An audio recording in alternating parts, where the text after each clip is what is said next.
My name is Queen Viv, and I actually met Fran through Naheem. Um, we were invited to do a breakdance battle.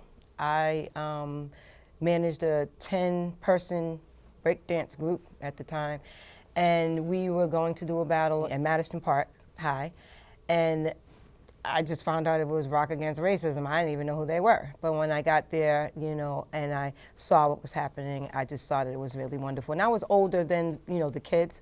I was in my 20s, so, I kind of grasped the concept. My name is Naheem Garcia. I was formerly known, or still known as King Aqua Peace, from the group, the Unikue Dominoes. And I was the president of HBO. And yes, we met in the midst of all of this hip-hop scene. And we were a very popular group. A lot of us had big personalities.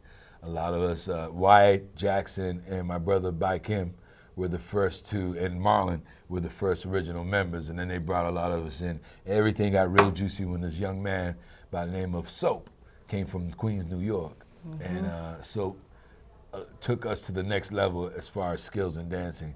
And we also danced on a much professional, even we had our street credibility, but we really took it to a professional level a little quicker than most groups. Did Rock Against Racism, doing events with them, being kind of part of that universe, how did that affect your career? How did that affect your name recognition, your confidence, everything? Like, how did it, moving forward, how did it affect you?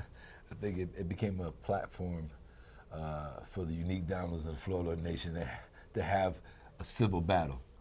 Because as Nieja said when we were doing the first panel, there was violence.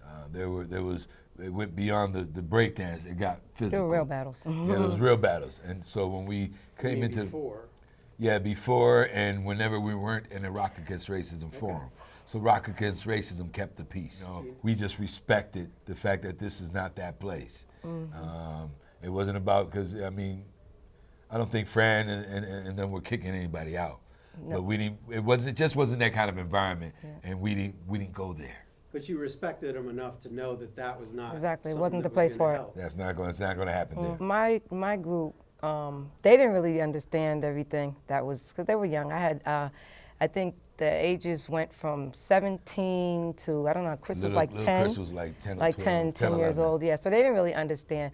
But myself, I always had a passion for, to work towards social justice, even at a young age.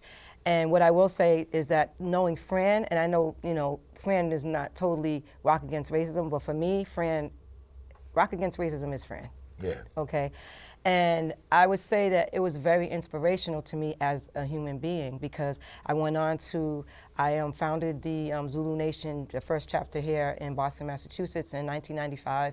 And I wrote play productions that were, had an undertone of social justice. And all of that was inspired by the work and the dancing and the, communication that we did and the interaction that we did with Rock Against Racism. What was interesting about it is white people fighting in our behalf. Fran and Reby, and Reby was really he was in the picture, but Fran was really in the front line, and Fran was fighting for us verbally, physically. She rolled her sleeves.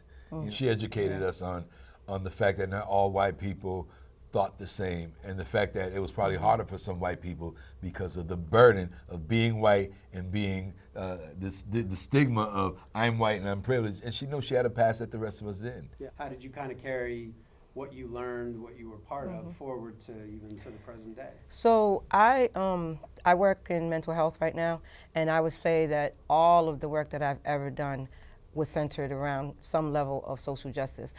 It helped me to actually, look at the fact that I could be, I could teach white children as much as I could teach black kids. So kind of like expanded my horizon. And I started there, my kids got older, I wrote plays, and I've done a lot of work in the community in so many different ways. And I would have to say that Fran is one of the examples that I have to look at, and I attribute to her for the work that I still do today even. Yeah.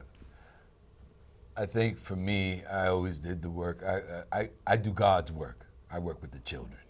And so all that did was just confirm that I needed to continue to do the work that I do, which is working with young people, and it's about the human race. Even though I identify, I'm a Cuban man, and I identify to being a Afro-Cuban man, and that is important because, you know, we don't have a voice. So that allowed me to say, well, you know what, I could fight this fight.